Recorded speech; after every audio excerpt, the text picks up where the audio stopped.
The concrete walls of the abandoned military bunker felt like a tomb, but to Marcus Chen they represented hope.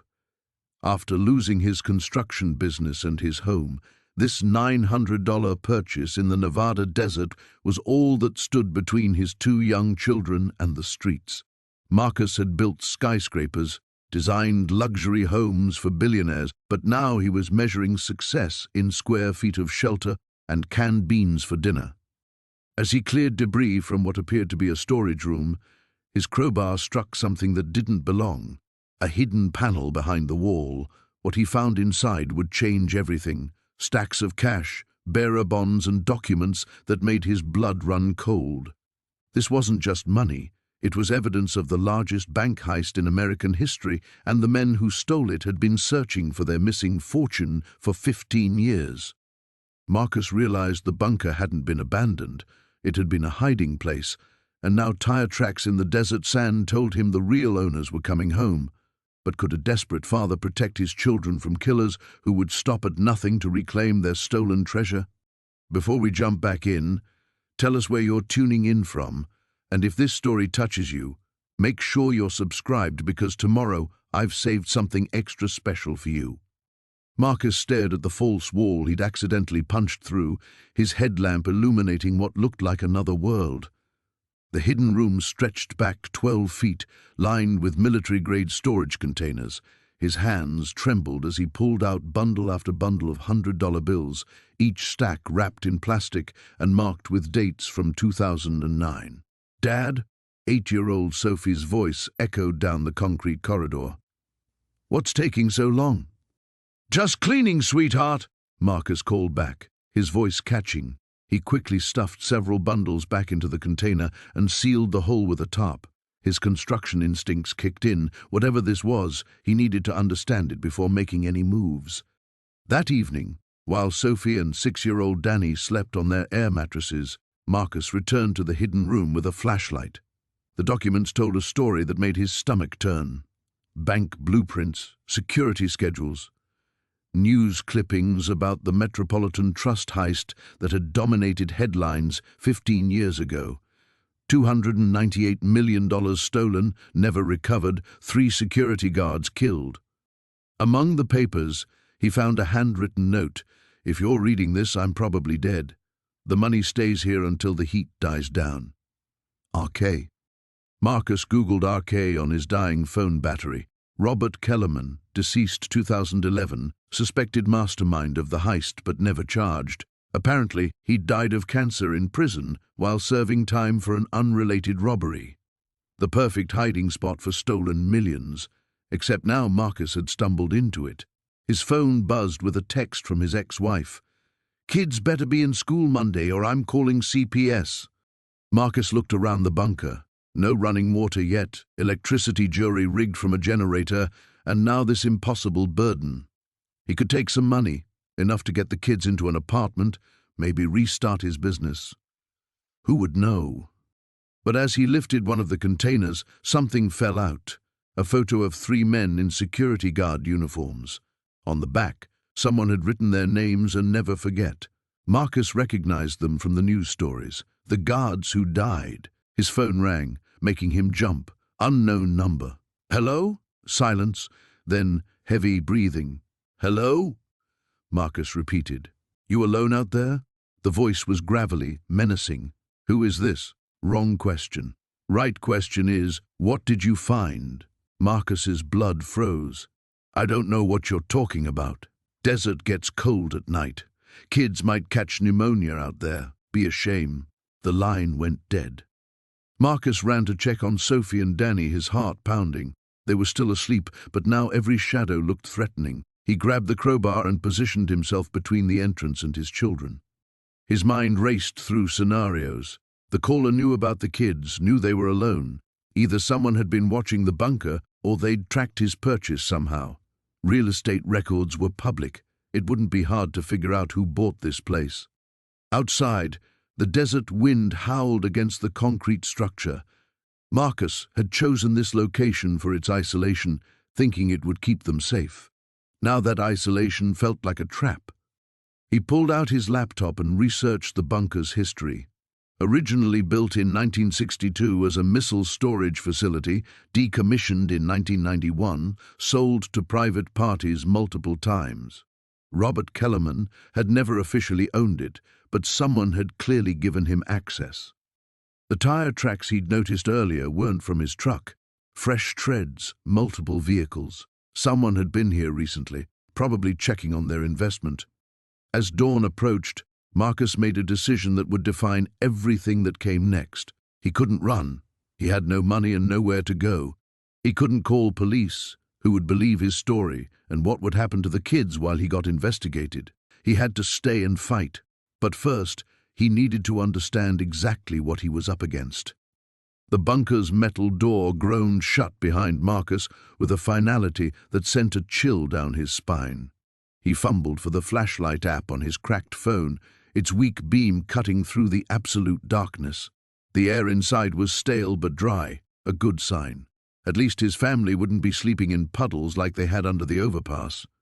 His footsteps echoed against concrete walls as he swept the light around the space. The bunker was larger than he'd expected from the outside, maybe 30 feet long and 15 wide. Bare metal shelving lined one wall, empty except for dust and a few forgotten cans of what looked like military rations. Someone had left behind a folding table and 2 camping chairs, both coated in grime but still functional. Marcus pulled out his phone to call Sarah, then cursed when he saw the no service indicator. Of course, he was probably 15 feet underground. He'd have to go back up to let her know the place was livable, but first he wanted to explore every inch of what would be their new home. The concrete floor was solid beneath his feet, no cracks or water damage visible. He ran his hand along the walls, feeling for any obvious structural problems. The previous owner, some survivalist who died intestate according to the county clerk, had built this place to last. Military surplus, the real deal. As he moved deeper into the bunker, his phone's light caught something odd. A section of the far wall looked different from the rest, the concrete slightly discolored in a rectangular pattern about 4 feet wide and 6 feet tall. Marcus stepped closer, running his fingers along the edge. There was definitely a seam here, almost invisible but unmistakable once you knew what to look for. His pulse quickened. Hidden storage was exactly what they needed, a place to keep their few remaining valuables safe from theft. He pressed against different sections of the rectangle, searching for some kind of release mechanism. After several minutes of methodical pushing and prodding, he heard a soft click. The section of wall pivoted inward on hidden hinges, revealing a space beyond. Marcus squeezed through the narrow opening, his phone's light dancing across what appeared to be a much smaller room, maybe 8 feet square. The smell hit him first, not the mustiness of the main bunker, but something else. Paper, lots of it. He stepped forward and nearly dropped his phone. Money, stacks upon stacks of cash, bundled with rubber bands and arranged in neat piles that reached from floor to ceiling along 3 walls. Hundreds mostly, but he could see 50s and 20s mixed in. The bills looked old but well preserved in the dry environment. Marcus stood frozen, his mind struggling to process what he was seeing. This wasn't possible. Things like this didn't happen to people like him.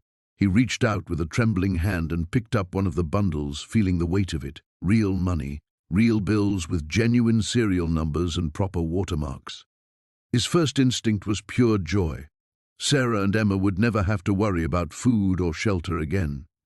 Emma could go back to school, get the medical care she needed for her asthma. They could have a real life. But as the initial shock faded, darker thoughts crept in. Why was this money here? Who had hidden it? And more importantly, who might come looking for it? He tried to estimate the amount but gave up after counting 20 stacks in just one small section. There had to be millions here, maybe tens of millions. That much cash didn't just disappear without someone noticing. Marcus backed out of the hidden room, his hands shaking as he pulled the door shut. The click of the mechanism sounded like a gunshot in the silence. He stood in the main bunker, breathing hard, trying to think clearly. He should call the police, turn it in, do the right thing. But Emma's face flashed in his mind. pale and thin from too many skipped meals, coughing through the night because they couldn't afford her inhaler refills. Sarah's exhausted eyes as she counted and recounted their dwindling cash each morning, trying to make impossible decisions about which necessities to go without. The county had sold him this bunker fair and square. Everything in it was legally his now, wasn't it? Finders keepers wasn't exactly sound legal doctrine, but possession was 9/10 of the law, and if the money had been here for years without anyone claiming it. Marcus climbed the ladder to the surface, his legs unsteady. The afternoon sun felt harsh after the bunker's darkness. In the distance, he could see Sarah and Emma sitting by their overloaded shopping cart, waiting for his signal. He waved them over, forcing a smile. "It's perfect," he called out, hoping his voice sounded normal. "Better than I expected." As his family approached their new home, Marcus made a decision that would change everything. He wouldn't tell them about the money, not yet, not until he figured out how to claim it without destroying their lives in the process. The smell hit Marcus first. Musty concrete mixed with something metallic that made his stomach clench. He descended the narrow stairs slowly, his phone's flashlight cutting through the darkness ahead. Each step echoed in the confined space, and he found himself holding his breath without realizing it. The basement was larger than he'd expected, stretching back into shadows his light couldn't quite penetrate. Water stains streaked the walls like abstract art, and in one corner a pile of rotted wooden crates sat collapsed in on themselves. But it was structurally sound. That's what mattered. "Dad?" Emma's voice drifted down from above, thin and worried. "It's fine, sweetheart. Just checking things out." He swept the light methodically across the space, mentally calculating square footage, noting the electrical box mounted on the far wall. The previous owner had run power down here at some point. That was promising. With a little work, maybe some partition walls and a dehumidifier, they could make this livable. Not ideal, but better than the car. The beam caught something odd along the back wall, a section where the concrete looked different, newer somehow. Marcus moved closer, running his fingers along what he now realized was a seam. His heart began to race as he traced the outline of what could only be a hidden door.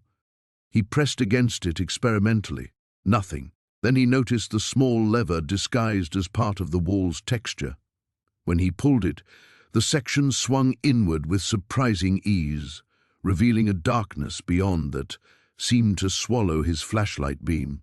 The hidden room was smaller than the main basement, maybe 8 by 10 feet, but it wasn't empty. Stacks upon stacks of bundled cash lined the walls from floor to ceiling. Hundreds, 50s, 20s, more money than Marcus had ever seen outside of a bank vault. His legs nearly gave out as he stumbled forward, the phone trembling in his hand and sending the light dancing crazily across the bills. "Jesus Christ," he whispered. There had to be millions here, tens of millions, maybe more. The bills were old but well preserved, secured with rubber bands and organized with almost military precision. On a small table in the center sat a leather-bound ledger, its pages filled with dates, amounts, and cryptic notations in careful handwriting. Marcus's first instinct was pure, overwhelming relief. They were saved. Emma could have her own room again. Sarah could get the medical care she needed. They could buy a real house, send Emma to college, travel, live without the constant weight of financial terror crushing down on them. His second instinct was fear. This much cash didn't just materialize. People didn't hide millions of dollars unless something was very, very wrong. Drug money, maybe, or worse, the kind of money that came with the kind of people who killed to get it back. He grabbed one of the bundles with shaking hands, fanning through the bills. They looked real, felt real. The dates ranged from the early 2000s to just a few years ago. This wasn't some forgotten inheritance or eccentric millionaire's emergency fund. This was criminal money, and whoever had stashed it here wouldn't have just walked away from it, which meant they were probably dead, or in prison, or planning to come back for it. "Dad, what's taking so long?" Emma's voice snapped him back to reality. He was standing in a concrete tomb surrounded by blood money while his daughter waited upstairs in their broken-down Honda. The same daughter who'd been wearing the same 3 outfits for 2 months because they couldn't afford new clothes, who'd asked him yesterday if they were going to be okay, and he'd lied and said yes while knowing their last $47 wouldn't even cover gas to the next town.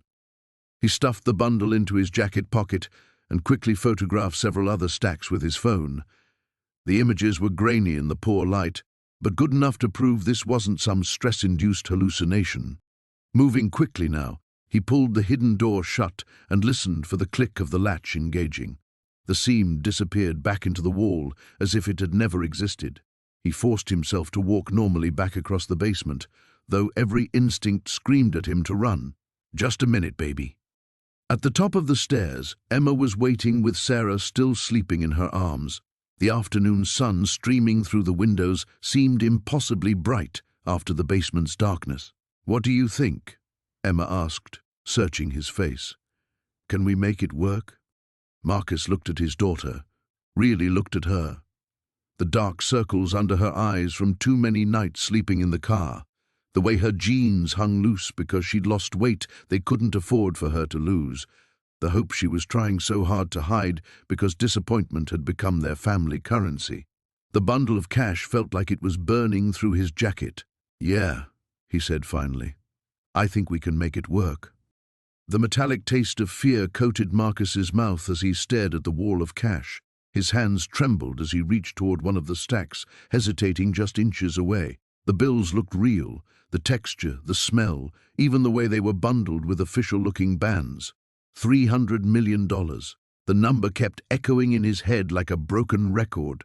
Behind him, Sarah's sharp intake of breath cut through the silence. "Marcus, we need to leave. Right now." But he couldn't move. After months of watching his family fall apart, Emma's hollow cheeks, David's shoes held together with duct tape, Sarah's quiet tears when she thought he wasn't looking, salvation sat right in front of him. Enough money to solve every problem they'd ever had. "Just let me think," he whispered, his voice barely audible in the cramped space. "Think about what?" Sarah's voice rose an octave. "This is stolen money, Marcus. People kill for a lot less than this." The LED lantern cast eerie shadows across the concrete walls, making the space feel even smaller. Marcus noticed details he'd missed in his initial shock. The way the money was organized by denomination, the industrial shelving that looked recently installed, the small security camera mounted in the corner that he prayed wasn't functional. "Maybe it's been here for years," he said, grasping for any rationalization. "Maybe whoever put it here is dead, or in prison, or maybe they're on their way back right now." Sarah grabbed his arm. "We're not bank robbers, Marcus. We're just people trying to get by." The weight of her words hit him, but so did the weight of their circumstances. He thought about the notice from Emma's school, the one about unpaid lunch fees that made his daughter skip meals rather than face the cafeteria workers' sympathetic looks. He thought about David's cough that had been getting worse, the one they couldn't afford to have checked by a doctor. What if we just took a little? The words escaped before he could stop them. Just enough to get back on our feet. Get the kids fed, find a real place to live. Sarah's face went pale in the lantern light. "You're not serious." But he was, and they both knew it. The desperation that had been eating away at him for months was crystallizing into something dangerous. He'd tried everything, every job application, every social service, every charity. The system had chewed them up and spit them out, and now here was a way to fight back. "Nobody would miss a few thousand," he continued, his voice gaining strength. "Look at all this money. It's just sitting here rotting. It's not ours, Marcus. Nothing has been ours for months." The words exploded out of him. "The car we lost, the apartment we couldn't afford, the life we used to have, none of it was ever really ours either, was it?" Sarah flinched as if he'd slapped her. In the silence that followed, they could hear water dripping somewhere in the darkness beyond their small circle of light.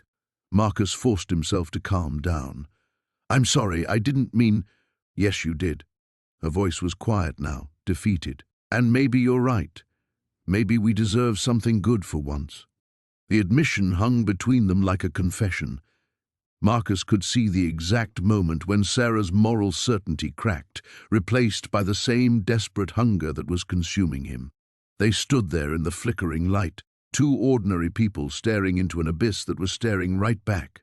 Above them, a sound made them both freeze. Footsteps, heavy boots on the concrete floor of the main bunker. Marcus's blood turned to ice. He grabbed Sarah's hand and switched off the lantern, plunging them into absolute darkness.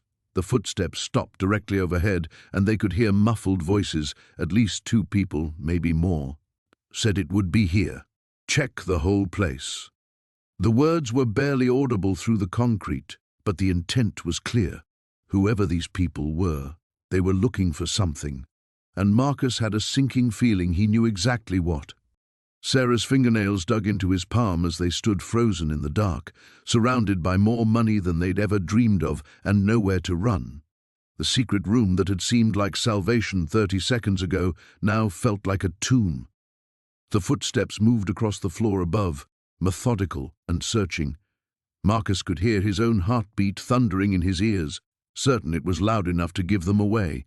Every breath felt like a scream waiting to happen. Then came the sound that made his knees nearly buckle, someone moving the boxes they'd carefully replaced over the entrance. They'd found the hidden door. The burner phone's shrill ring cut through the morning silence like a blade. Marcus jerked awake on the concrete floor, his back screaming in protest. Sarah stirred beside him, her eyes fluttering open with that brief moment of confusion before reality crashed back down. Emma remained curled in her makeshift bed, mercifully still asleep. Marcus grabbed the phone, his heart hammering. Unknown number. Yeah? His voice came out as a croak. You found something that belongs to me. The voice was calm, almost conversational, with a slight accent Marcus couldn't place. I'd like it back. Sarah sat up, seeing the terror that must have been written across his face. Marcus pressed the phone closer to his ear, as if that could somehow contain the threat. I don't know what you're talking about. A soft chuckle. Marcus Chen, 1247 Oakwood Drive. Well, that was before the foreclosure, wasn't it? Married to Sarah, father to Emma. Lost your job at Meridian Tech 8 months ago. Should I continue? The blood drained from Marcus's face. Sarah grabbed his arm, her fingernails digging into his skin. In the corner, Emma shifted but didn't wake. How did you... The bunker has been watched for some time. Motion sensors, very sophisticated. They alerted us the moment you broke in. The man's tone remained pleasant, as if discussing the weather. You've been there 3 days now. Found the room yet? Marcus's mouth went dry. He glanced toward the steel door, still sealed, still hiding its secret. What room? Marcus. The name carried a gentle reproof. I know you're scared. I know you're trying to protect your family, but lies will only make this more difficult for everyone involved. Sarah was frantically mouthing questions at him, but Marcus couldn't process anything beyond the voice in his ear and the ice spreading through his veins. Who are you? Someone who's been very patient. Someone who's allowed you 3 peaceful days with your family when I could have acted much sooner. Consider that a courtesy, a pause. But courtesies have limits. Marcus looked at Emma, still innocent in sleep, and felt something break inside his chest. What do you want? What's mine?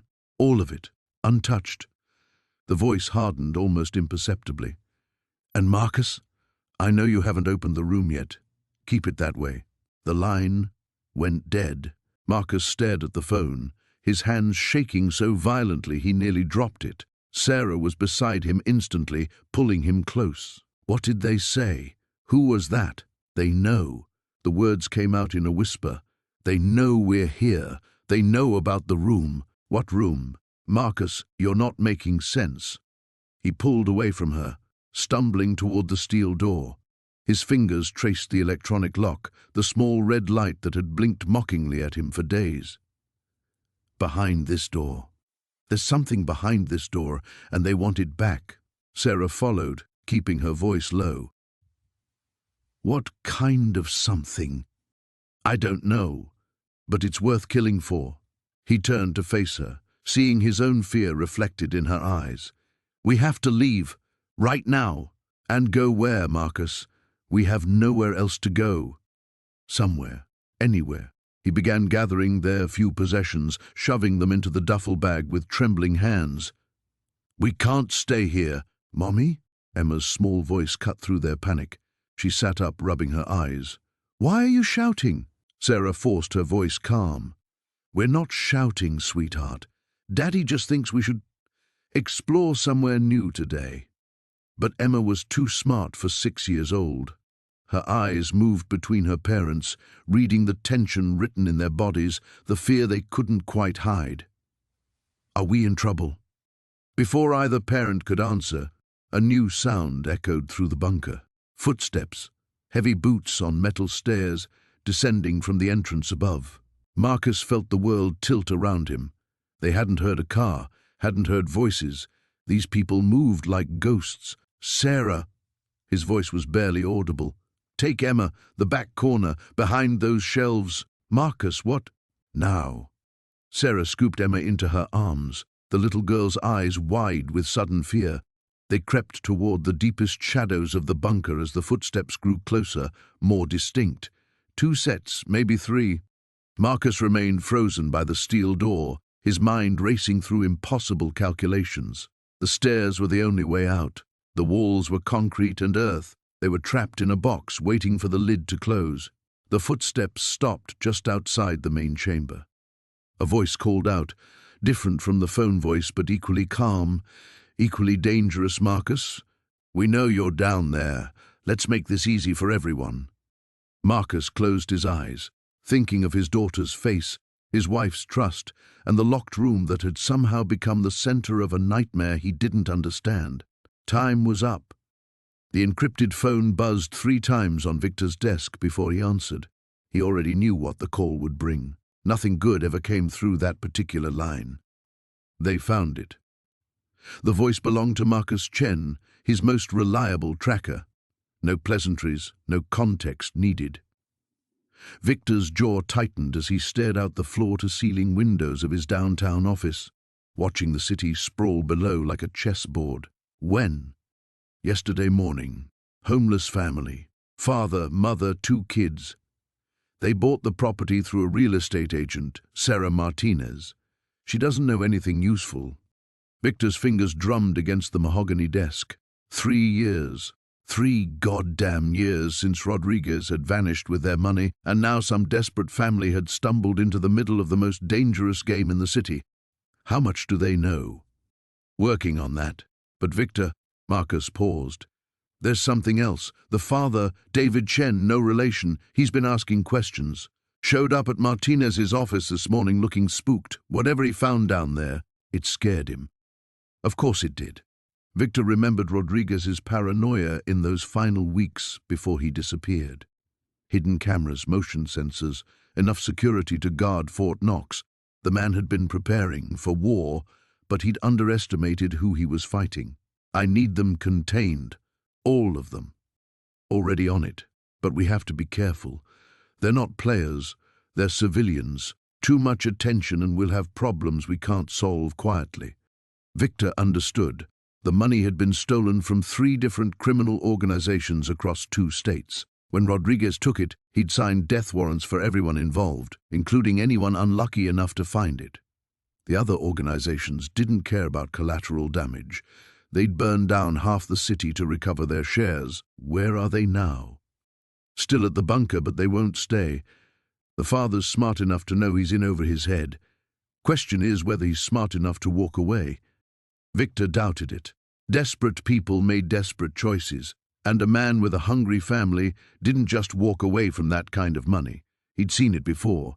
Ordinary people who thought they could outsmart the system, who believed desperation gave them some kind of edge. They were almost always wrong. His office door opened without a knock. Elena Vasquez entered, her expression grim. She'd been monitoring police communications, waiting for any sign that law enforcement had caught wind of the situation. "We have movement," she said, setting a tablet on his desk. 2 detectives just requested files on the Rodriguez case. Someone talked. Victor's blood chilled.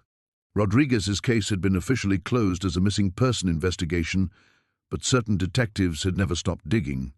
If they connected the bunker to Rodriguez, if they started asking the right questions.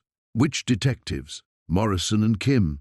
They'd been sniffing around Rodriguez for months. Victor knew Morrison by reputation, a stubborn veteran who treated cold cases like personal vendettas, the kind of cop who didn't understand when to look the other way. How long do we have? Elena checked her watch. Hard to say. If the family contacts police, maybe hours. If they try to handle this themselves, maybe days. They won't call police, Victor said with certainty. Not yet. The father's undocumented. I can see it in his profile. He's more afraid of deportation than he is of us. That gives us time. Marcus spoke through the phone, which Victor had forgotten he was still holding. What are your orders? Victor weighed his options.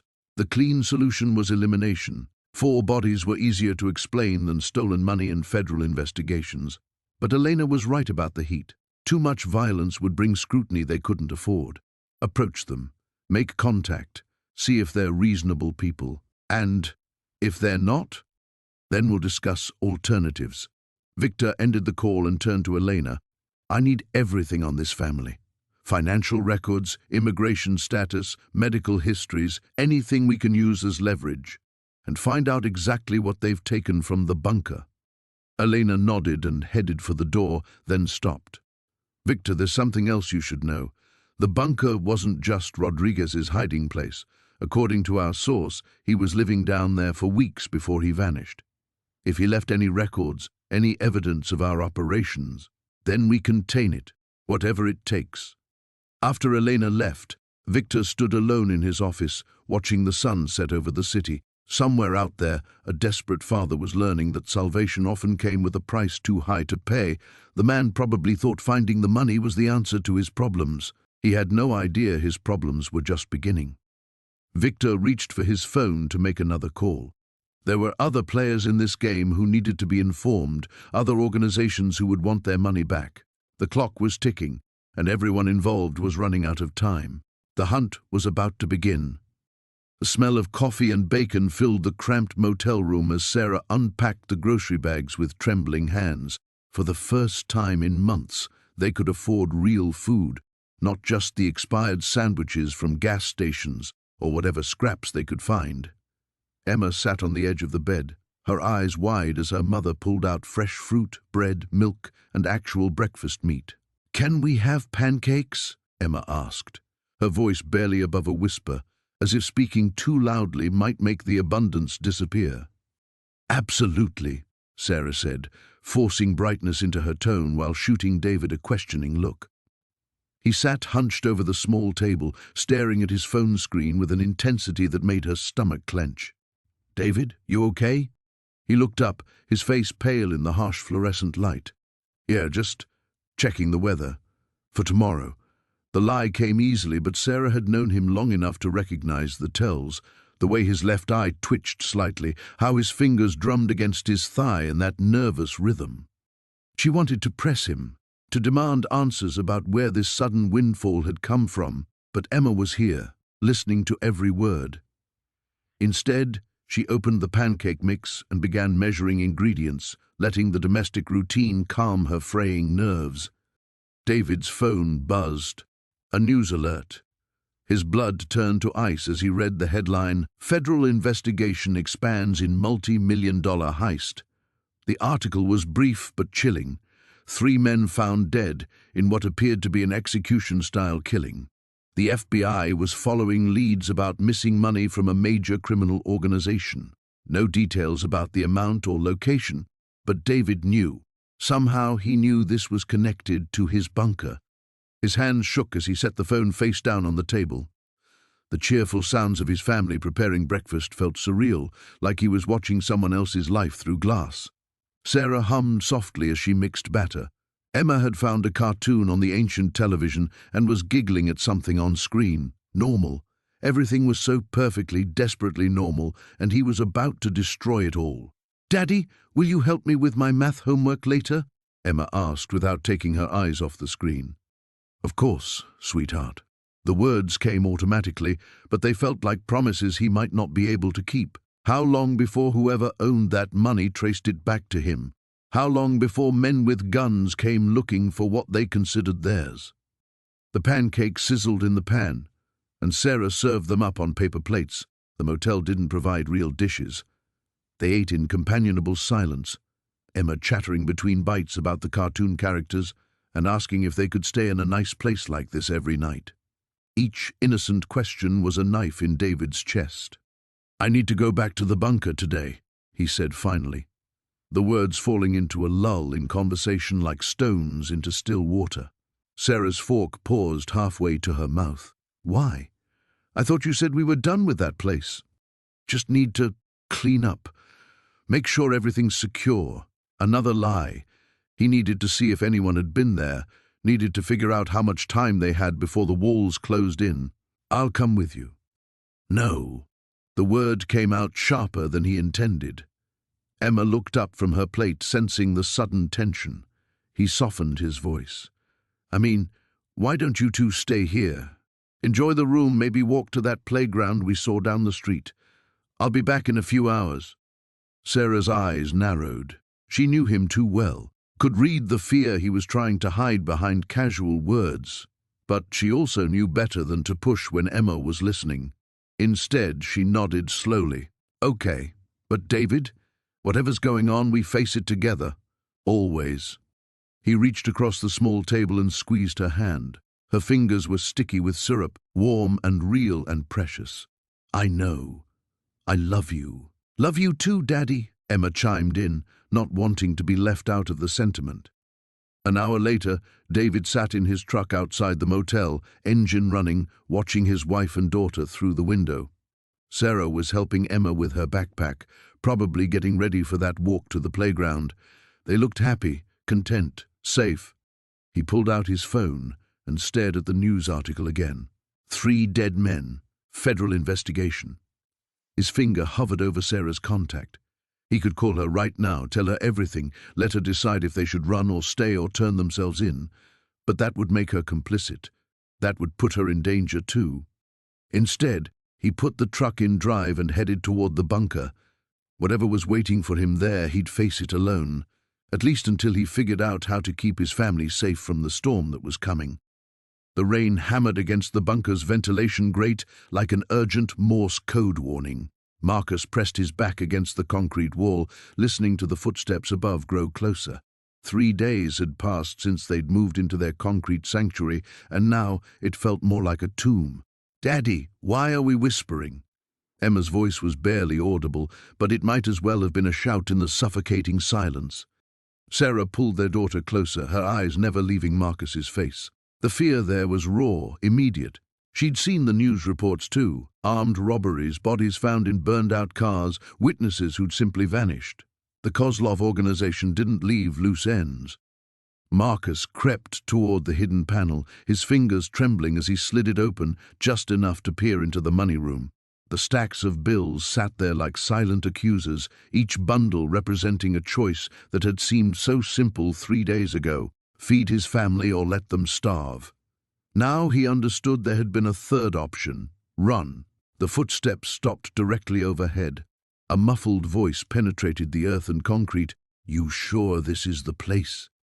GPS coordinates match. The shipment went down somewhere in this area. The second voice carried a slight accent, Eastern European, Russian maybe. Alexei's team was transporting it when the feds hit them. Someone cleaned out the crash site before the investigation. Marcus's blood turned to ice water. They weren't just looking for money, they were looking for their money. The difference meant everything. "Could be buried anywhere out here," the first voice complained. "We've been searching for weeks. The boss doesn't accept excuses. We find it, or we don't go home." The footsteps resumed, circling the area above the bunker.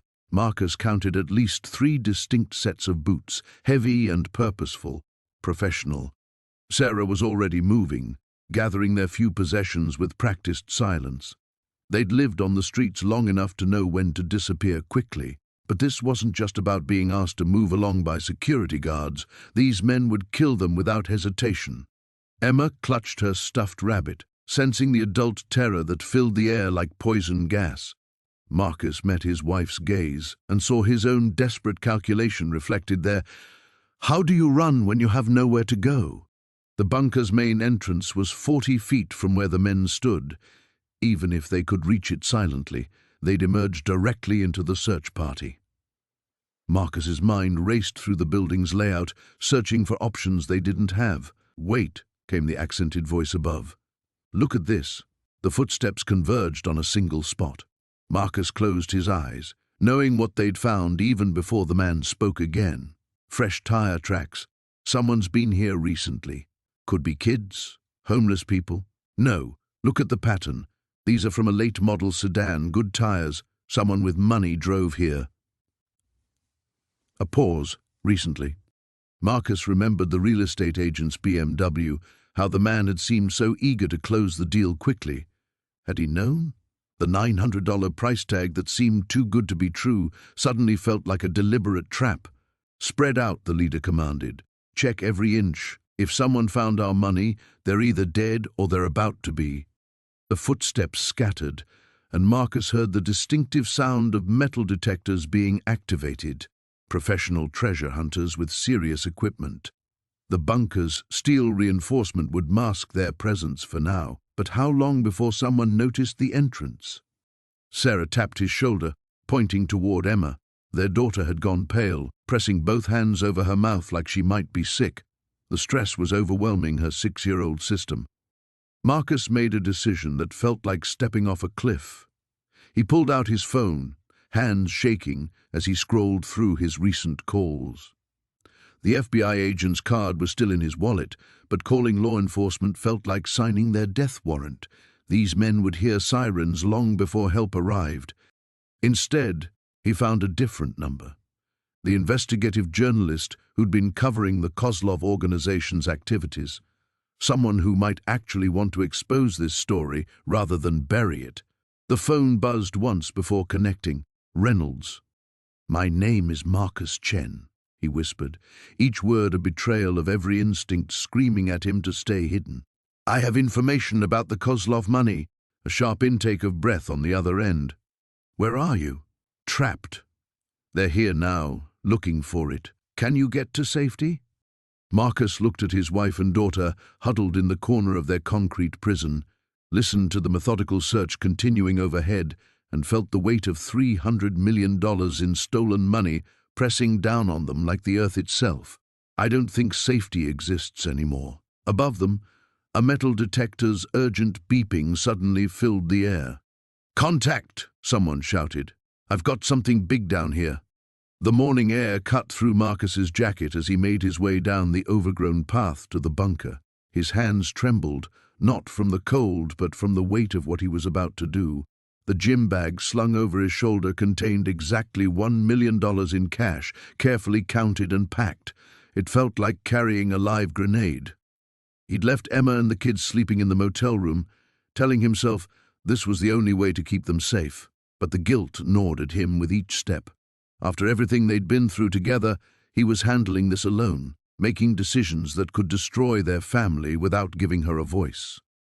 The bunker entrance looked different in daylight, smaller, more exposed. Marcus glanced around the empty lot, paranoia making every shadow seem threatening. A jogger passed on the distant street, and he instinctively hunched his shoulders. Were they watching him already? Did they know he was coming?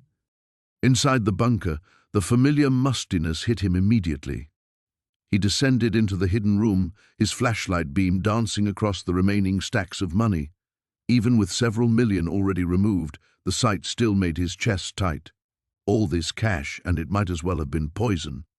He placed the gym bag with the other stacks and pulled out his phone, dialing the number Vincent had given him. It rang twice before a gravelly voice answered. You made the right choice. I have $1 million ready, Marcus said, his voice steadier than he felt. Where do you want to meet? Warehouse District, 1247 Industrial Boulevard, 1 hour. Come alone. And Marcus? The line crackled. Don't do anything stupid. We have eyes everywhere. The call ended, leaving Marcus staring at his phone. He looked around the room one final time, memorizing the stacks of money that represented both salvation and damnation. Then he grabbed the gym bag and headed back into the morning light.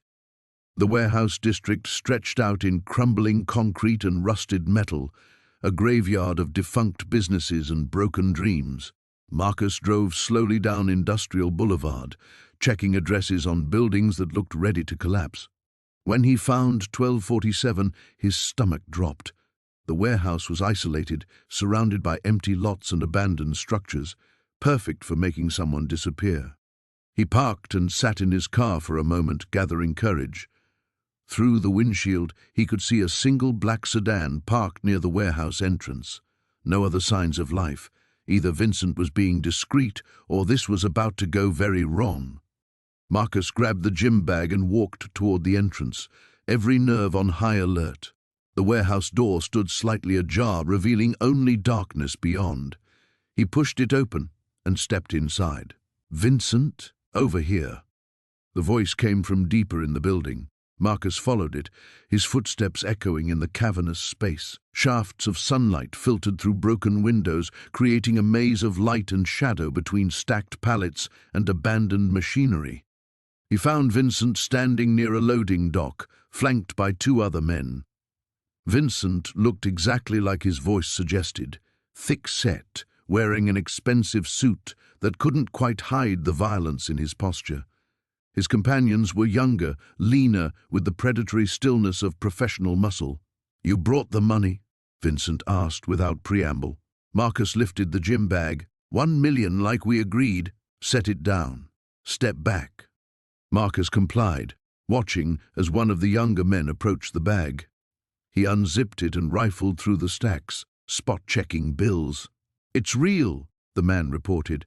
Vincent nodded, but his expression remained cold. "This is a good start, Marcus. Shows you understand the situation." "This covers what my family took," Marcus said. "We're even now." Vincent laughed, a sound like gravel in a cement mixer. "Even? You think 1 million makes us even?" "That's what you said on the phone. What I said was that you made the right choice by calling. But the money you took? That was just the beginning of your problems." Marcus's blood went cold. "What do you mean?" "That money didn't just belong to us. It belonged to some very important people. People who don't forgive. People who want to make an example." Vincent stepped closer. 1 million buys your family a little time, nothing more. "How much do you want?" "All of it. Every dollar you found in that bunker." The words hit Marcus like a physical blow. "That's impossible. There's almost 300 million. "I know exactly how much there is." Vincent's eyes were dead shark eyes. "And I know you can't pay it. Which brings us to the real reason you're here." One of the men moved to block the warehouse entrance. The other stepped closer to Marcus, hand moving inside his jacket. "You're going to help us find the people who really took our money," Vincent continued. "The ones who set up that bunker. The ones who thought they could steal from us and disappear." Marcus realized with growing horror that he'd walked into something far worse than extortion. They didn't just want the money back, they wanted to use him as bait. The surveillance footage from the gas station played on Marcus Chen's laptop screen, the timestamp showing 3:47 a.m. from 2 nights ago. He watched the grainy black and white image of a man in a baseball cap pumping gas into a beat-up Honda Civic, license plate partially obscured by mud, but still readable to someone who knew what to look for. "There," Chen said, pointing at the screen as Detective Riley leaned closer. "David Miller, 27 years old, unemployed for 8 months, evicted from his apartment 6 weeks ago." Chen's finger traced the man's movements as he paid cash and drove away. "He's been living in his car with his wife and daughter." Riley frowned at the screen. "You think this guy stumbled onto Kozlov's missing shipment?" "I think this guy bought himself a bunker for $900 and found a lot more than he bargained for." Chen clicked to another window showing real estate records. Property was sold at a tax auction 3 days ago. Seller didn't know what was buried on his land. Buyer thought he was getting a steal on a survival shelter. The morning sun streamed through the precinct windows, as Chen pulled up financial records. David Miller's bank account showed the gas station purchase and nothing else for the past week. No credit card transactions, no ATM withdrawals. Either he was dead or he was running scared. Kozlov's people hit the property last night, Riley said, reading from her notes. Neighbors reported gunshots around midnight. When our units arrived, they found the bunker torn apart and 3 bodies. Chen nodded grimly. He'd seen the crime scene photos. Viktor Kozlov's men, executed with clinical precision. Someone had been waiting for them, and it wasn't David Miller. The homeless father had stumbled into a war between criminals, and now he was caught in the crossfire. The question is, did Miller take the money before Kozlov's crew arrived, or did someone else beat them all to it? Chen stood and grabbed his jacket. We need to find this family before... His phone buzzed. The caller ID showed his confidential informant, a low-level player in the city's underground economy, who traded information for reduced sentences and protection. Chen, detective, you looking for a guy with a wife and kid, driving a beat-up Honda? Chen's pulse quickened. What do you know, Tommy? Word is, Kozlov put a $100,000 bounty out, dead or alive. My cousin works at a body shop on the east side, says a guy matching the description brought in a car with bullet holes, paid cash to have it fixed, no questions asked. When was this? Yesterday morning. But here's the thing, guy also bought a different car. Black Toyota Camry, cash deal, no paperwork. Smart move if you ask me. Chen scribbled notes as he talked. Your cousin get a license plate on the Toyota? Nah. But he said the guy looked scared out of his mind. Had a little girl with him, maybe 6 or 7 years old. She kept asking when they could go home. The line went quiet as Chen processed this information. David Miller was running, but he was making smart moves, changing cars, paying cash, staying off the grid. Either he'd gotten very lucky or someone was helping him. Tommy, anything else? Yeah. Kozlov's bringing in outside help. Word is he's contacted the Bratva in Chicago. This ain't just about the money anymore. It's about reputation. Someone made him look weak, and he can't let that slide. Chen hung up and turned to Riley. Miller's alive, but not for long if we don't find him first. Kozlov's escalating. They spent the next hour coordinating with patrol units, issuing a bolo for the black Toyota Camry, and reviewing security footage from businesses near the body shop. Chen found himself thinking about his own daughter, safe in her suburban bedroom, and what he might do in David Miller's position. The breakthrough came at noon. A traffic camera had captured the Camry heading north on Highway 9, timestamp showing yesterday at 2:15 p.m. Chen traced the route on his map. The road led to a series of small towns and rural communities, places where someone could disappear for a while. But Chen knew Miller couldn't run forever. The money was real, which meant Kozlov would never stop looking. And if Miller still had it, every day he kept, it was another day closer to his family's death. Riley returned from the evidence locker carrying a plastic bag containing items found at the bunker. Among them was a child's drawing, done in crayon on the back of a receipt. It showed 3 stick figures holding hands under a rainbow, with "Our new home" written in careful letters across the top. Chen stared at the drawing and felt his jaw tighten. Whatever David Miller had found in that bunker, it was supposed to save his family. Instead, it might destroy them all. Let's go, Chen said, grabbing his keys. We're heading north. Marcus pressed his back against the cold concrete wall, his heart hammering as footsteps echoed through the bunker above. Sarah clutched Emma and Jake to a chest in the hidden room's corner, her eyes wide with terror.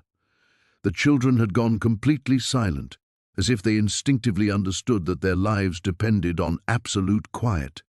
The footsteps grew heavier, more deliberate. Marcus counted at least 3 distinct sets of boots moving across the main floor. A beam of light swept past the concealed entrance, and he held his breath until his lungs burned. Check everything, a gruff voice commanded.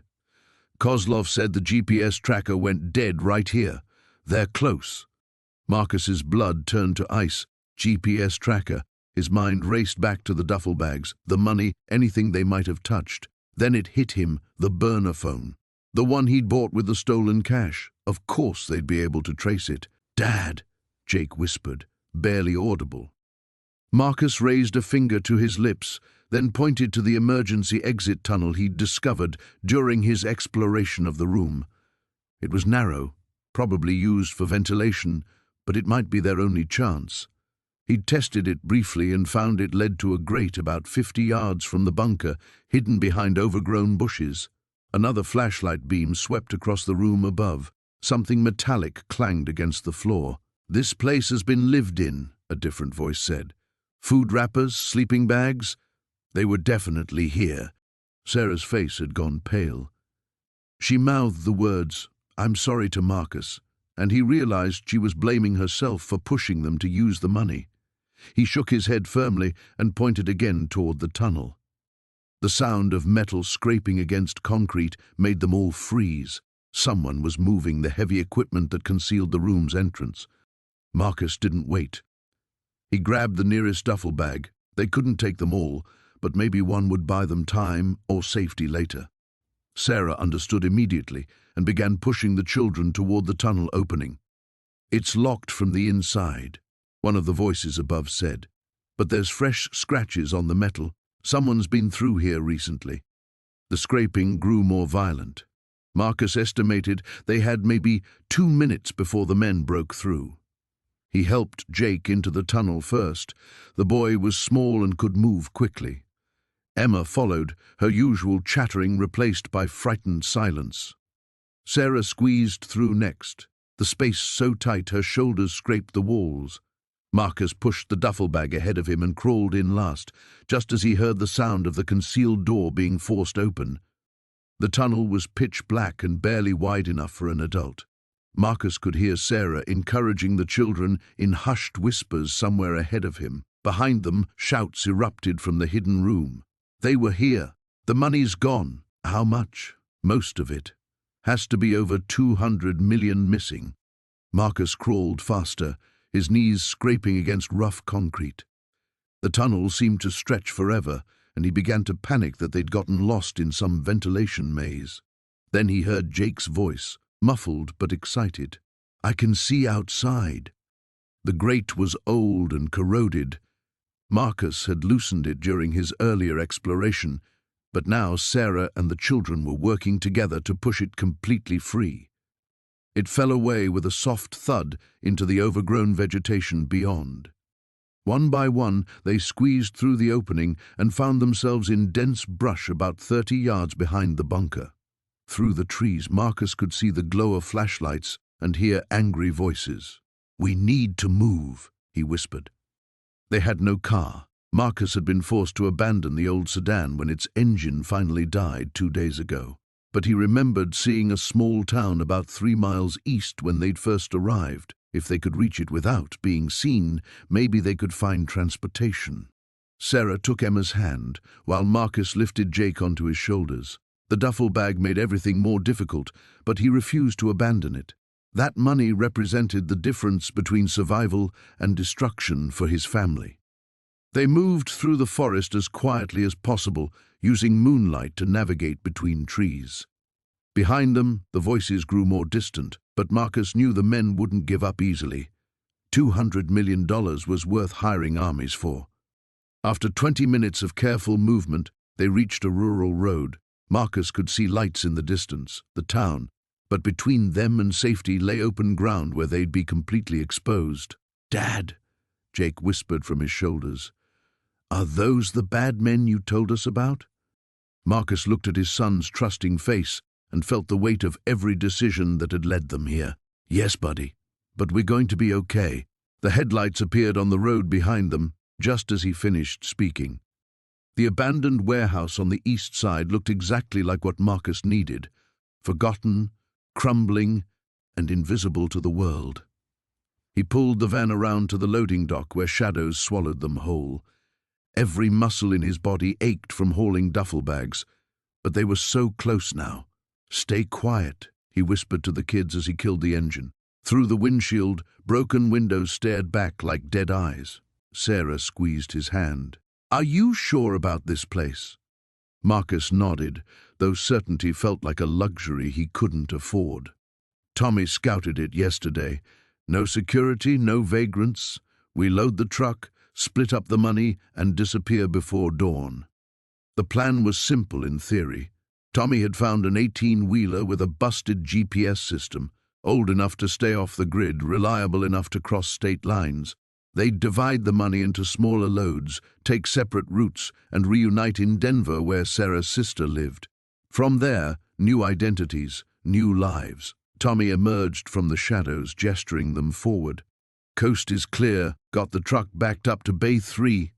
Marcus gathered Emma and Jake, their faces pale in the dim light.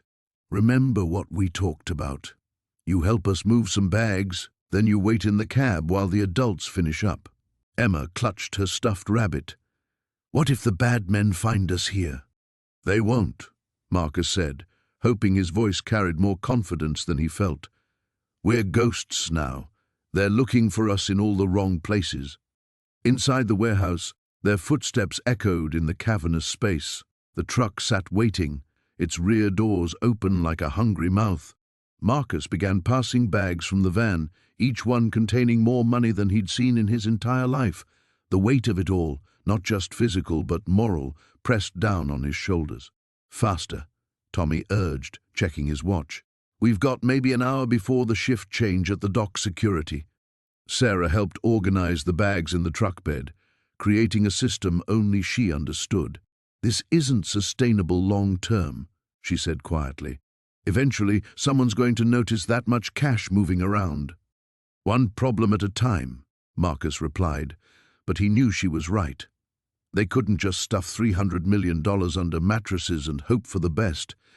They needed professional help, the kind that came with its own risks. As they worked, Marcus's mind churned with logistics. How do you launder that kind of money without raising flags? How do you invest it, spend it, live off it without creating a trail? The bunker had protected the cash for years, but now it was their burden to bear. A sound from outside made them all freeze. Footsteps on gravel, deliberate and measured. Tommy drew his pistol, moving toward a broken window. Could be nothing, could be everything. Marcus pulled his family toward the truck, calculating distances and angles. If they had to run, could they get the kids out safely? Should they abandon the money and save themselves? The footsteps circled the building, probing for entry points. Whoever was out there knew what they were doing. Police? Sarah mouthed. Marcus shook his head. Police would have announced themselves, surrounded the place with sirens and lights. This felt more predatory, more personal. Tommy crept back to them. 3 men, maybe 4. Professional movement patterns, not cops. The words hit Marcus like ice water. They'd found them. Somehow, despite all their precautions, Kozlov's people had tracked them down. We need to go, he whispered. Now. Half the money's still in the van, Tommy protested. Then we leave half the money. But even as Marcus said it, he knew they couldn't abandon everything. That money represented his children's future, their chance at a life beyond poverty and fear. He'd already sacrificed too much to walk away empty-handed. New plan, he said. Tommy, take the truck. Get as far as you can with what we've loaded. Sarah, kids, back to the van. We'll create a diversion. We're not splitting up, Sarah said firmly. We have to. If we all run together, they'll follow one target and get everything. This way, no matter what happens, part of the money survives. Through the broken windows, they could see flashlight beams sweeping the perimeter. The net was tightening. Emma started to cry softly, and Marcus knelt beside her. Remember the game we played, where you pretend to be invisible? She nodded through her tears. Play that game now, baby. Whatever happens, stay invisible until someone you trust tells you it's safe. The warehouse doors exploded inward with a thunderous crash. Dark figures poured through the opening, automatic weapons raised, moving with military precision. Marcus grabbed his family and dove behind a concrete pillar as the night erupted into chaos. The silence stretched between Marcus and Elena like a razor wire, each breath measured and careful. Through the static-filled radio, Vincent's voice had carried the weight of finality. 12 hours to deliver $300 million or watch his family die. "We have to call the police now," Elena whispered, her hands trembling as she clutched the radio. "This is beyond us, Marcus, way beyond." Marcus stared at the stacks of money surrounding them, each bundle representing both salvation and damnation. "You heard him. He has people inside law enforcement. The moment we involve cops, Sarah and Tommy are dead. So what's your plan? Walk into whatever trap he's setting with duffel bags full of cash?" Elena's voice cracked. "That's suicide, maybe." Marcus began pulling bills from the nearest stack, his movements mechanical, but it's the only chance they have. Elena grabbed his wrist, stopping him mid-motion. "Listen to me. Vincent Carrera didn't become one of the most dangerous men in the state by playing fair. He's not going to honor any deal. The moment he has that money, we're all liabilities." Marcus jerked away from her grip. "Then what do you suggest?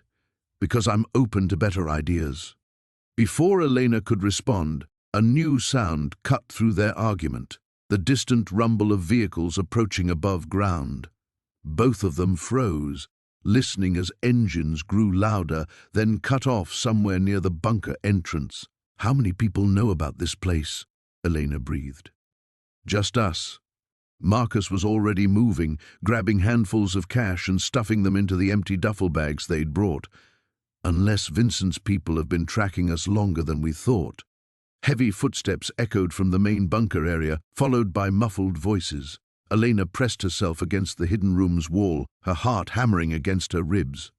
Through the narrow gap they'd left in the concealed door, she could see flashlight beams sweeping across the bunker's interior.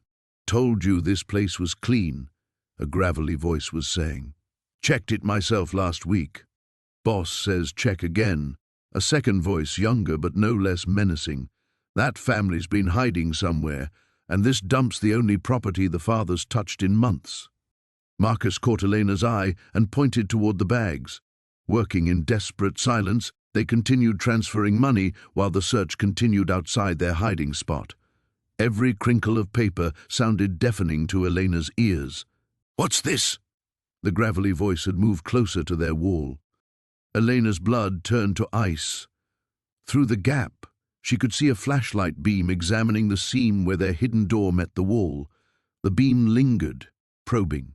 "Looks like a crack in the concrete," the younger voice replied from across the room. "Maybe. Or maybe something else." Marcus had stopped moving entirely, a bundle of hundreds clutched in his frozen hands. Elena could see sweat beading on his forehead despite the bunker's chill. The flashlight beam disappeared for a moment, then returned, accompanied by the sound of fingers running along the wall's surface. "There's definitely something here," the gravelly voice muttered. "Feel this. It's not solid concrete." Elena closed her eyes, preparing for discovery, for violence, for the end of everything. But then another voice called from the bunker's entrance. "Rico, we got movement at the roadblock. Cops heading this way." The flashlight beam wavered, then pulled away from their wall. "How far out?" "Maybe 5 minutes. Boss wants us gone before they arrive." Elena heard frustrated muttering, then the sound of retreating footsteps. "We're not done here," the gravelly voice called back. "This place gets a full sweep tomorrow." The voices faded, followed by the slam of the bunker's outer door and the roar of departing engines. Elena and Marcus remained motionless for several more minutes, listening to the return of oppressive silence. "Tomorrow," Elena finally whispered. "They'll find this room tomorrow." Marcus resumed his frantic packing. "Then we get the money out tonight." "Get it out to where? You think Vincent's going to let us pick the meeting spot?" Elena grabbed another duffel bag, her movements sharp with adrenaline. "He's going to choose somewhere isolated, somewhere his people can control every angle." "I know." Marcus's voice was hollow. "But what choice do I have?" Elena stopped packing and studied his face in the dim light. She saw a man pushed beyond all rational limits, a father willing to walk into hell for his children. The sight broke something inside her chest. "We're going to need help," she said quietly. "You just said we can't trust the police." "Not the police. Someone else. Someone Vincent won't see coming." Elena pulled out her phone, scrolling through contacts. I know people who operate outside normal channels, people who owe me favors. Marcus looked up from the money, hope flickering in his exhausted eyes. What kind of people? Elena's thumb hovered over a particular contact, a name from her past she'd hoped never to call again. The dangerous kind. The headlights carved through the darkness as Marcus gripped the steering wheel, his knuckles white against the black plastic. Sarah sat rigid beside him, clutching Emma, who had finally fallen asleep despite the chaos surrounding them. The minivan's engine strained as they climbed the winding mountain road, each mile taking them further from the bunker that had promised salvation but delivered only terror. "How much further?" Sarah whispered, her voice barely audible above the engine's labored breathing. Marcus glanced at the GPS display. 20 miles to the state line. From there we keep driving until we find somewhere safe. The duffel bag containing $500,000 sat wedged behind his seat, a fortune that felt more like a curse with each passing hour. He'd taken only what they needed to disappear, leaving nearly 300 million behind for Viktor Kozlov and his men. It should have been enough to buy their freedom, but Marcus knew better than to trust the word of killers. Sarah's phone buzzed. She looked at the screen and her face went pale. "Unknown number. Don't answer it." The phone stopped ringing, then immediately started again. "They'll keep calling," Sarah said. "Maybe if I talk to them." "No." Marcus's voice was firm. "Nothing we say will change what's coming. They can't afford to let us live, not after what we've seen." The phone fell silent. In the distance, Marcus could see the glow of a truck stop, its neon signs promising food, fuel, and temporary sanctuary. He was calculating whether they had enough gas to reach the state line when Sarah grabbed his arm. "Marcus, look." In the rearview mirror, headlights had appeared on the straight stretch of road behind them. 2 vehicles, moving fast, gaining ground despite the minivan's head start. "Are you sure it's them?" Marcus pressed harder on the accelerator. The speedometer climbed past 70, then 80. The mountain road wasn't designed for these speeds, and the van's suspension groaned with each curve. Behind them, the headlights grew brighter. "Take the next exit," Sarah said suddenly.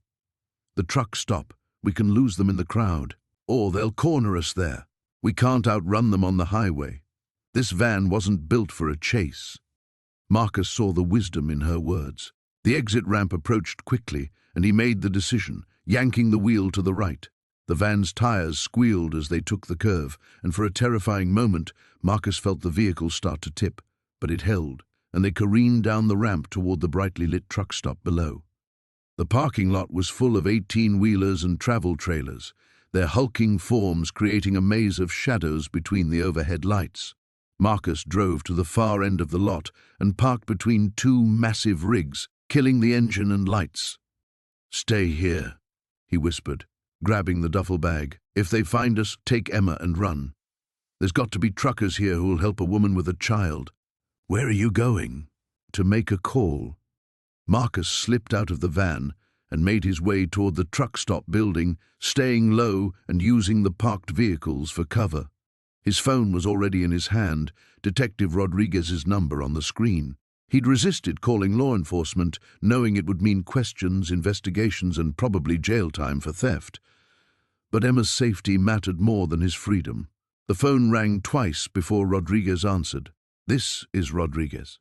"Detective, this is Marcus Webb. My family and I are in immediate danger. We're at the Ridgemont Truck Plaza on Highway 87, and there are armed men pursuing us." A pause. "Marcus, where have you been? We've been looking for you since yesterday. There was an explosion." "I know about the explosion. These people, they're not going to stop.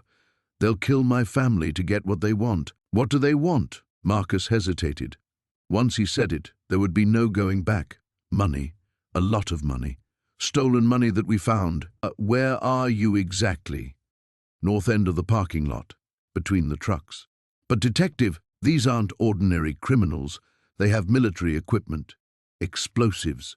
Your people need to be ready for—" A hand slammed over his mouth from behind.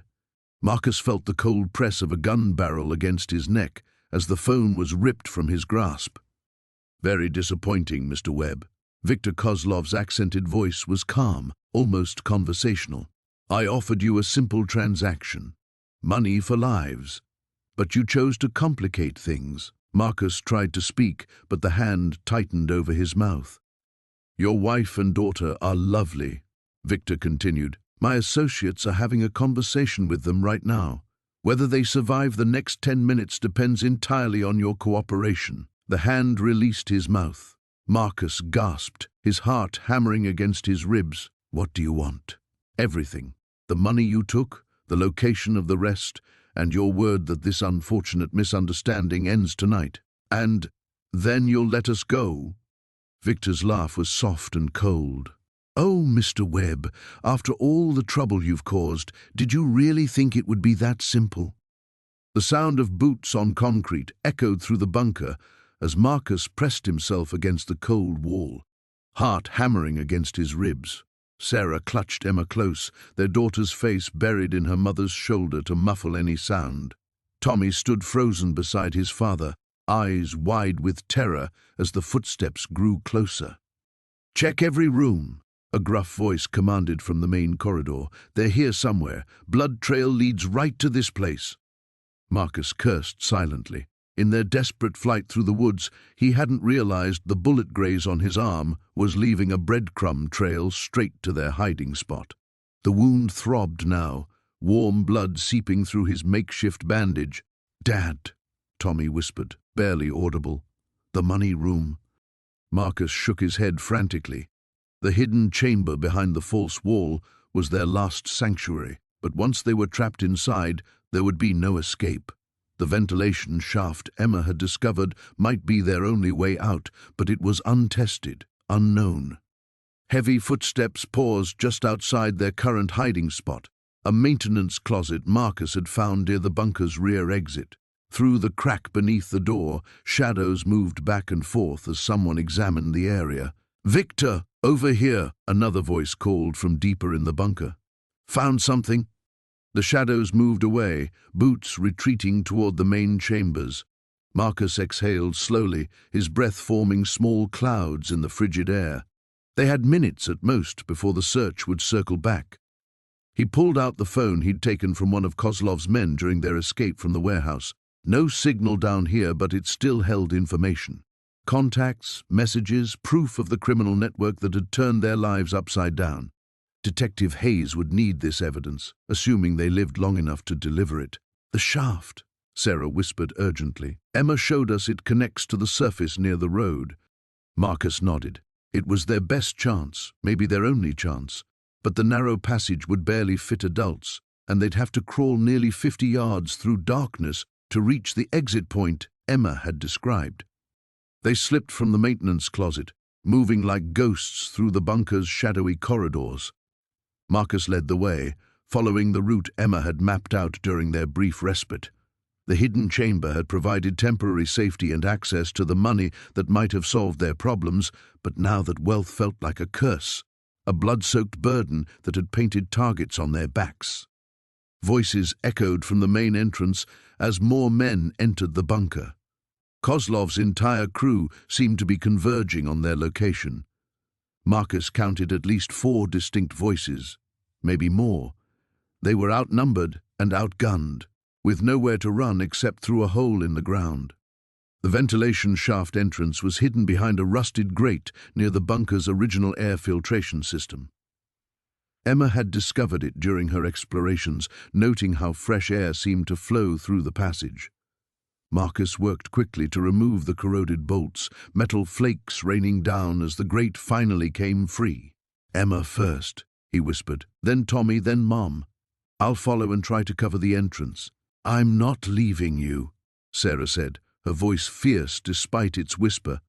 "You're not leaving me. You're saving our family." Marcus kissed her forehead, tasting salt from her tears. "That phone has everything Hayes needs to bring these bastards down. Get to the road, flag down help, and finish this." Emma disappeared into the dark shaft without hesitation, her small frame perfect for the narrow space. Tommy followed, his teenage gangly limbs making the passage more difficult but still manageable. Sarah hesitated at the entrance, looking back at Marcus with eyes full of fear and love. 30 seconds behind you, he promised. I just need to make sure they don't follow. She nodded and vanished into the shaft. Marcus could hear them crawling through the passage, their movements echoing softly in the confined space. He positioned himself near the entrance, gun ready, watching the corridors for signs of pursuit. Blood trail ends here, a voice called from nearby. They've got to be close. Flashlight beams swept through the darkness, getting closer. Marcus waited until he was certain his family had enough of a head start, then squeezed himself into the ventilation shaft. The space was barely wider than his shoulders, forcing him to army crawl through decades of accumulated dust and debris. Behind him, shouts erupted as the men discovered the open grate. The beam of a flashlight pierced the shaft entrance, illuminating the tunnel just feet from where Marcus struggled forward. A gunshot rang out, the bullet ricocheting off metal somewhere behind him. He crawled faster, ignoring the pain in his wounded arm and the way the narrow walls seemed to press in from all sides. Somewhere ahead, his family was climbing toward freedom and safety. Behind him, death followed through the darkness, closing the distance with every desperate heartbeat. The explosion echoed through the bunker like thunder trapped in a steel drum. Marcus pressed his back against the concrete wall, his ears ringing as dust and debris rained down from the ceiling. Sarah clutched Emma to her chest while Danny whimpered beside them, all huddled in the narrow corridor that led to the hidden vault. That was the main entrance, Marcus whispered, his voice barely audible over the settling debris. Through the smoke and dust he could see the orange glow of emergency lighting flickering erratically. The carefully maintained bunker that had sheltered his family for weeks now felt like a tomb. Sarah's eyes met his in the dim light, and he saw his own fear reflected there. They'd known this moment would come eventually. The money in the vault belonged to people who didn't simply write off losses, and Marcus had been naive to think they could disappear with it undetected. But seeing his children's terrified faces hardened his resolve. He'd come too far to surrender now. Listen carefully, he whispered to Sarah, pulling her close. Take the kids through the service tunnel to the secondary exit. You remember where it is? She nodded, though her hands were shaking. They'd mapped every inch of the bunker during their stay, finding multiple escape routes that the original builders had included for exactly this type of situation. What about you? She whispered back. I'm going to buy you time. Get to the car and drive to the motel in Bakersfield like we planned. If I'm not there in 2 hours, keep going. Marcus, no, this isn't a discussion. His voice carried an authority she'd never heard before. The desperate, broken man who'd stumbled into this bunker was gone, replaced by someone harder, more dangerous. Our children's lives depend on this. The voices were getting closer now, and Marcus could make out individual words. They were methodically clearing each room, searching with the patience of professionals who knew their quarry had nowhere to run. He kissed Sarah quickly, then ruffled Danny's hair and touched Emma's cheek. Be brave, he whispered to his son. Take care of your mother and sister. Then he was moving, slipping through the shadows toward the main corridor. The bunker's layout worked in his favor. Narrow passages and multiple rooms created natural choke points where superior numbers meant less. He'd studied enough military history during his better days to understand basic tactics. The first man came around the corner like a shadow, dressed in tactical gear and moving with the fluid precision of Special Forces training. Marcus waited until he was close, then struck hard and fast with a crowbar he'd grabbed from the workshop. The man dropped without a sound, but Marcus knew the others would notice when he failed to check in. He dragged the body into a side room and took the man's radio and automatic rifle. The weapon felt alien in his hands, but he'd watched enough movies to understand the basics, point and pull the trigger. The radio crackled with periodic status updates. 3 teams, 5 men total, sweeping systematically through the bunker. Moving deeper into the complex, Marcus tried to think like the men hunting his family. They wanted the money, which meant they needed at least one member of his family alive to reveal its location. That gave him leverage, but only if he could control the situation. He reached the central hub where several corridors intersected and waited. The emergency lighting cast everything in hellish red shadows, and the damaged ventilation system filled the air with dust and the acrid smell of burned electronics. His heart hammered against his ribs as footsteps approached from two directions. The radio in his hand whispered, "Alpha Team, report status." Marcus keyed the microphone and grunted an acknowledgement, hoping they'd mistake it for their missing teammate. It bought him maybe 30 seconds before they realized something was wrong. When the next man appeared, Marcus was ready. The rifle bucked in his hands, the sound deafening in the confined space. The man spun and fell, crying out in pain but not dead. Marcus felt sick but forced himself to keep moving. This wasn't about righteousness anymore. It was about survival. "Contact! Davis is down!" The radio exploded with chatter as the remaining team members coordinated their response. Marcus heard them calling for backup, mentioning helicopters and additional units. Whatever organization these men represented, they had resources that dwarfed anything he could fight. But he didn't need to win. He just needed to give Sarah and the children enough time to escape. In the distance, he thought he heard the faint sound of the service tunnel's outer door opening. His family was getting away. Now, he just had to make sure they stayed that way. The sound of footsteps echoed through the bunker like a death knell. Marcus pressed himself against the cold concrete wall, heart hammering as he counted at least 4 distinct sets of boots descending the metal stairs. In his arms, Emma trembled silently, her small face buried against his shoulder. Sarah crouched beside them, clutching Tommy so tightly the boy could barely breathe. "They're down here somewhere," a gravelly voice called out. "Boss says no witnesses this time." Marcus closed his eyes, thinking of the phone call he'd made 20 minutes earlier. Detective Rodriguez had promised backup was coming, but 20 minutes felt like an eternity when killers were hunting your family in an underground maze. The emergency lighting cast eerie shadows across the bunker's main corridor. Marcus had killed the primary power, hoping the darkness would buy them time, but the backup system had kicked in immediately. Now they were trapped in a horror movie of red light and black shadows. "Split up," another voice commanded. "Chen, take the west tunnel. Victor, check the storage rooms. I'll sweep the sleeping quarters." Marcus knew they had maybe minutes before the search reached their hiding spot in the secondary equipment room. He'd chosen it because it had 2 exits, but now he wondered if they'd just trapped themselves in a metal coffin. Sarah's eyes met his in the dim light, and he saw his own terror reflected there. But beneath the fear was something else, a fierce maternal determination that reminded him why he'd fallen in love with her in the first place. She pointed toward the rear exit and mouthed, "The tunnel." He nodded. The escape tunnel he'd discovered led to an old storm drain that surfaced 3 blocks away. It was their only chance. "When I say go," he whispered so quietly the words were barely breath, "take Tommy and run. Don't look back." Sarah shook her head violently, but Marcus had already made his decision. Someone had to slow down their pursuers, give his family time to escape. The money that had seemed like salvation had become their curse, but he wouldn't let it destroy the only things that truly mattered. Heavy boots approached their door. Marcus tensed, preparing to spring. The footsteps paused. A radio crackled. "Rodriguez to all units, we have the location. Moving in now." The voice was faint, but unmistakable. Relief flooded through Marcus, so suddenly his knees nearly buckled. But the criminals had heard it too. "Shit!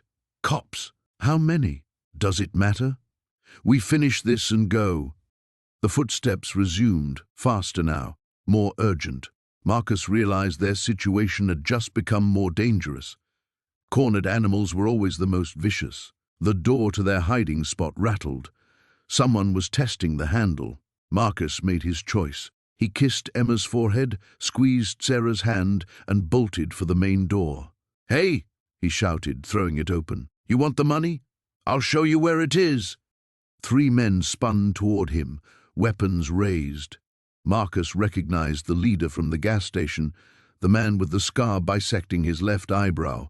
His cold smile suggested he remembered Marcus too. Well, well, the family man who started all this trouble. The money's in the vault behind the false wall, Marcus said quickly, backing down the corridor. I'll take you there. Just leave my family alone. Oh, we'll get the money. But your family? The scarred man shrugged. Witnesses are a liability. Marcus kept walking backward, leading them away from Sarah and the children. Every step bought precious seconds. You don't need to hurt them. They're just kids. Should have thought of that before you stole from us. I didn't know it was yours. I bought this place legally. The man laughed, a sound like breaking glass. Legal. That's rich. You know what's legal? Taking back what belongs to you by any means necessary. They'd reached the main vault area. Marcus could hear sounds of struggle from above, shouts, running feet. The police were engaging with more criminals on the surface, but down here in the depths, it was still just him and 3 killers. The money's through there, Marcus said, pointing to the hidden door he'd discovered days ago. The scarred man nodded to his companions. One moved toward the vault while the other kept his weapon trained on Marcus. That's when the lights went out completely. Emergency power failure. Sarah must have found the main breaker.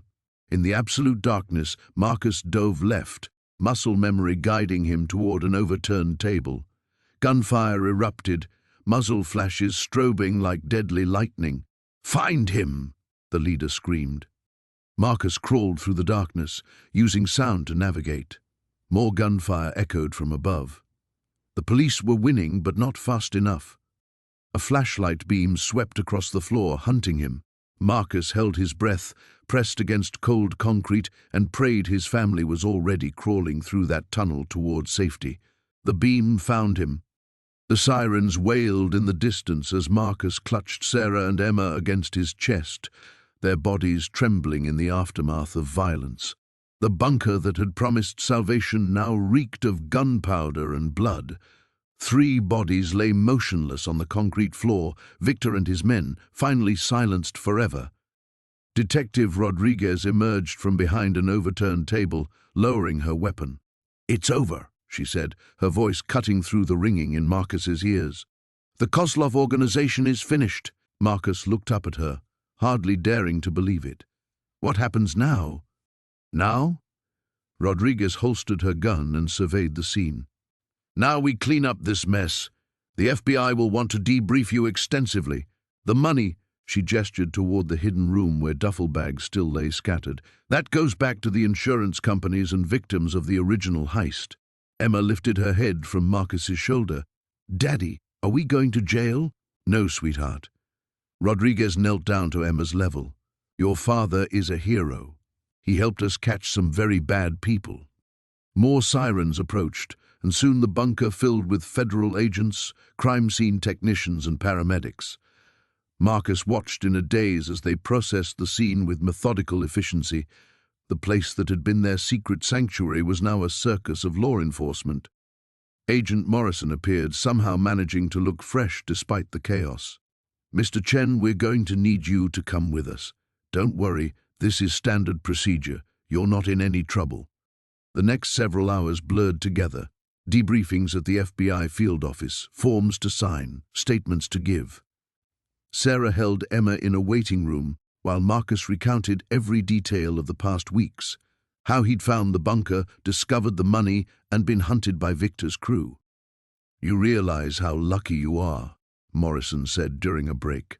"The Kozlov organization has killed entire families for less than what you stumbled onto." Marcus nodded, exhaustion weighing on every word. "I just wanted a place for my family to sleep." About that, Morrison leaned forward. "There's going to be a reward. The insurance consortium posted a $10 million bounty for the recovery of this money. Since you led us to it." The words didn't register at first. Marcus stared at the agent, certain he'd misheard. "I'm sorry, what?" $10 million, Mr. Chen. Minus taxes, of course." Morrison almost smiled. "I'd say your housing problem is solved." 3 months later, Marcus stood in the doorway of their new home, a modest 3-bedroom house in a safe neighborhood with good schools. Not a mansion, not a statement of wealth, but a real home, with a yard where Emma could play and windows that let in actual sunlight. Sarah came up behind him, wrapping her arms around his waist. "No regrets about leaving the bunker?" Marcus chuckled. "You mean our underground concrete box that nearly got us killed?" "Not one." Emma burst through the front door, her backpack bouncing as she ran toward them. "Dad! Mom! Guess what happened at school today?" She launched into an animated story about a science experiment involving volcanoes and baking soda. Marcus listened with the kind of attention he'd never been able to give when every moment was consumed with survival. This was what he'd been fighting for. Not the money, not even the shelter, but the simple ability to be present for his daughter's excitement about fake volcanoes. "Oh, I almost forgot." Sarah pulled an envelope from her pocket. "This came today. From Detective Rodriguez." Marcus opened it to find a newspaper clipping. The headline read, "Kozlov crime family dismantled after FBI raid." Below it, Rodriguez had written a note. "Thought you'd want to know. They got the rest of them. You can sleep easy now. Mr." That evening, after Emma had gone to bed, Marcus and Sarah sat on their back porch watching the sunset paint the sky in shades of orange and pink. For the first time in years, Marcus wasn't calculating how many hours until their next meal or where they'd sleep that night. "Do you ever think about what would have happened if you hadn't bought that bunker?" Sarah asked. Marcus considered the question. If he'd walked away from that Craigslist ad, they'd probably still be in their car, still struggling, still hoping for a break that might never come. But they'd also never have been hunted, never have lived in terror, never have watched people die in front of their daughter. "I think," he said finally, "that we would have found another way. We always did before." Sarah squeezed his hand. "But this way worked out okay." Marcus looked through the window at Emma's bedroom, where a nightlight cast gentle shadows on the wall. Tomorrow, she'd wake up in the same bed, in the same room, in the same house. Tomorrow, he could focus on being her father instead of just keeping her alive. "Yeah," he said, "this way worked out just fine."